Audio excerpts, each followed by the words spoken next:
உங்கள் favourite TV ஷோக்களை இனி miss பண்ண தேவையில்லை. ZEE5 இல் முற்றிலும் இலவசமாக காணுங்கள். இங்கேயும் எப்பொழுதும். மனுஷங்களை ஏமாத்தின மாதிரி சாமி எல்லாம் அவ்வளவு சுலபமா ஏமாத்த முடியாது. அந்த அமுதா மட்டும் என்ன பெருசா கண்டுபிடிச்சிருவாளா?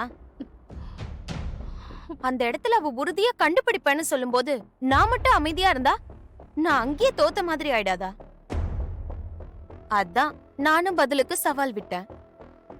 அவரை அடையறதுக்காக நான் என்ன வேணாலும் பண்ணுவேன். அந்த சிலைய தேடி நான் கண்டுபிடிப்பேன். ஏய் அது என்ன நேத்திக்கு காணாம போன சிலையா? 100 வருஷத்துக்கு முன்னாடி காணாம போனது. கேட்டல அவங்க என்ன சொன்னாங்கன்னு. இப்போ எங்க இருக்கோ எப்படி இருக்கோ? எங்க இருந்தா என்ன?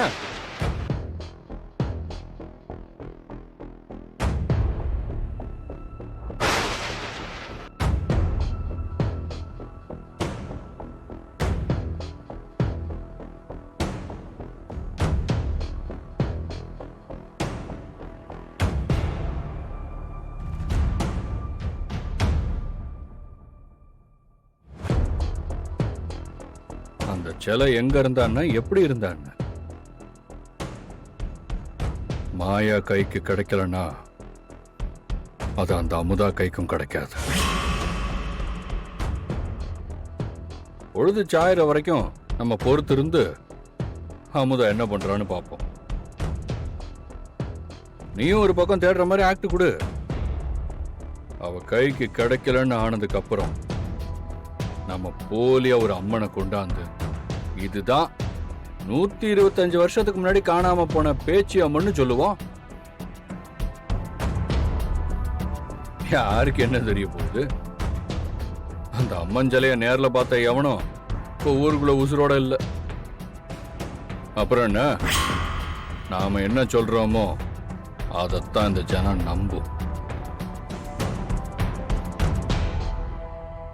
நாம கொண்டாந்து வைக்கிறது தான் காணாம போன அந்த பேச்சி அம்மன். சூப்பர் மாமா, இதுக்குதான் நீங்க வேணும்னு சொல்றது. நீங்க என்னடானா சும்மா என்ன பயமுறுத்திட்டே இருக்கீங்க. சாயந்தரம் வரைக்கும் அந்த அமுதாவை ஃபாலோ பண்றோம். அவ கைக்கு கிடைக்கலனாலும் நம்ம பிளான் படி பேச்சி அம்மனை வைக்கிறோம்.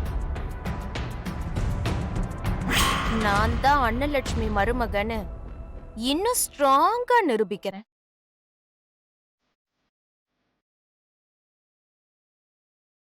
ஆமாங்க, இத பண்ணி அந்த அமுதா மூஞ்சில கரிய பூசணும்.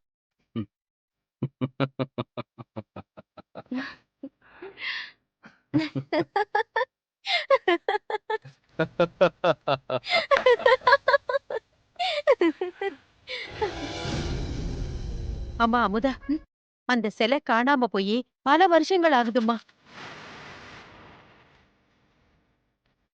நான் கல்யாணம் ஆன புதுசுல நான் இந்த ஊருக்கு வந்ததுல இருந்து தேடிக்கிட்டு தான் இருக்காங்க. ஆனா அது கிடைச்ச பாடில்ல. ஆனா உங்க மாமா சாகறதுக்கு முன்னாடி இத பத்தி என்கிட்ட ஒரு தடவை பேசினாரு.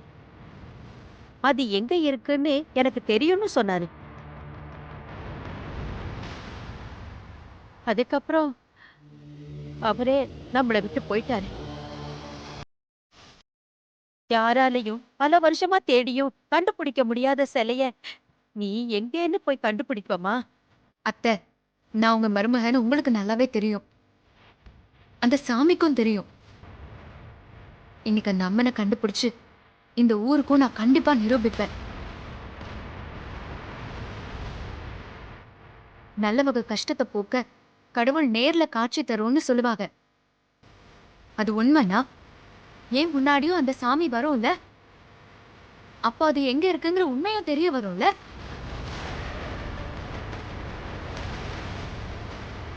அத்தை, நீங்க நம்பிக்கையா இருங்க.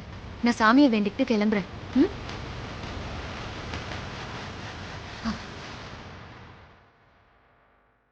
இந்த குடும்பத்துக்காக இந்த பிள்ளை என்னென்ன பாடுபட போகுது.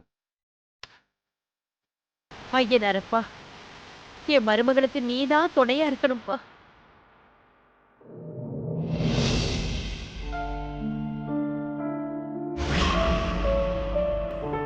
125 வருஷமா கிடைக்காத அம்மன் சிலை இன்னைக்கு என் கண்ணுல படுமா?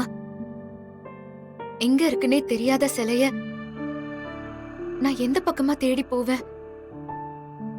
திக்கு தெரியாத காட்டுல கண் கட்டி விட்டா மாதிரி இருக்கு. ஆனா நீ எனக்கு ஒரு ஒளியா இருந்து வழி காட்டுவேங்கிற நம்பிக்கை எனக்கு இருக்கு. கதிரேசன் மாமா, நீங்களும் எனக்கு எப்படியாவது துணையா இருக்கணும். மேல சாமியா இருக்கிற நீங்க தான் காணாம போன அந்த சாமி சிலை எங்கன இருக்குன்னு சொல்லணும்.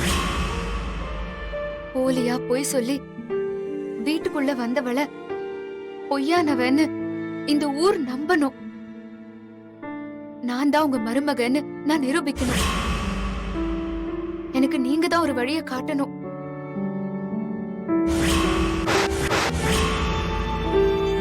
அமுதா,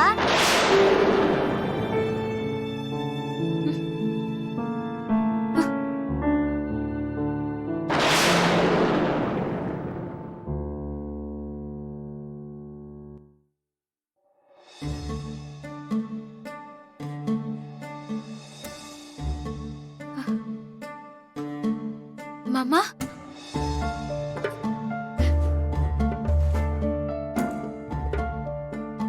உண்மைக்கு சோதனை வந்துட்டே தான் இருக்கும். அதுக்கெல்லாம் சோர்ந்து போயிடக்கூடாது.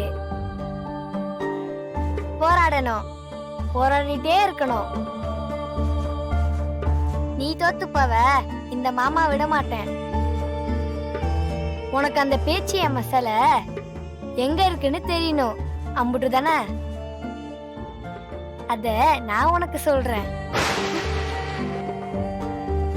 பல வருஷத்துக்கு முன்னாடியே நான் கண்டுபிடிச்ச உண்மை. அது ஊருக்கு சொல்றதுக்கு முன்னாடியே என் உசுறு போயிடுச்சு. அதுவும் நல்லதுக்கு தான். இப்போ உனக்கு உதவுது.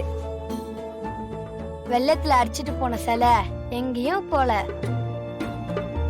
கோயிலுக்கு பின்னாடி இருக்கிற காட்டுக்குள்ளதான் இருக்கு. அங்க இருக்கிற 1000கணக்கான மரத்துல அங்க இருக்கிற ஒரு மரத்து பக்கத்துல அது புதஞ்சு இருக்கு. ஆனா அது எப்படி நான் சாயந்தரத்துக்குள்ள கண்டுபிடிக்கிறது? அதுக்கும் ஒரு வழி இருக்கு. அது நான் உனக்கு சொல்றேன். நீ ஐயனார மனசார வேண்டிக்கிட்டு ஒரு நெய் விளக்கு எடுத்துன்னு வந்து ஐயனார 3 தடவை சுத்தி வந்து அந்த விளக்கை ஏத்தாம காட்டுக்குள்ள போ. அந்த சிலை இருக்கிற இடத்த கடக்கிறப்போ அந்த விளக்கு தானா எரியும். எந்த இடத்துல விளக்கு எரியுதோ அங்கதான் அந்த பேச்சியம்மன் புதஞ்சு கிடக்குறா. அதுதான் உனக்கான அடையாளம். நான் சொன்ன விஷயம் உனக்கு சுலபமா இருக்கலாம். ஆனா அது கண்டுபிடிக்கிறது அவ்வளவு சுலபமான காரியம் இல்ல.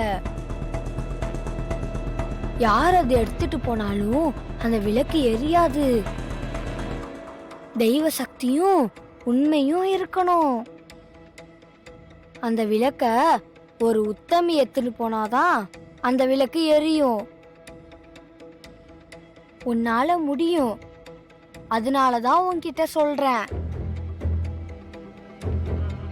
போ, அத போய் தேடி கண்டுபிடி. ஜீ5 ஆப்பை டவுன்லோட் செய்து அனைத்து எபிசோடுகளையும் இலவசமாக பாருங்க.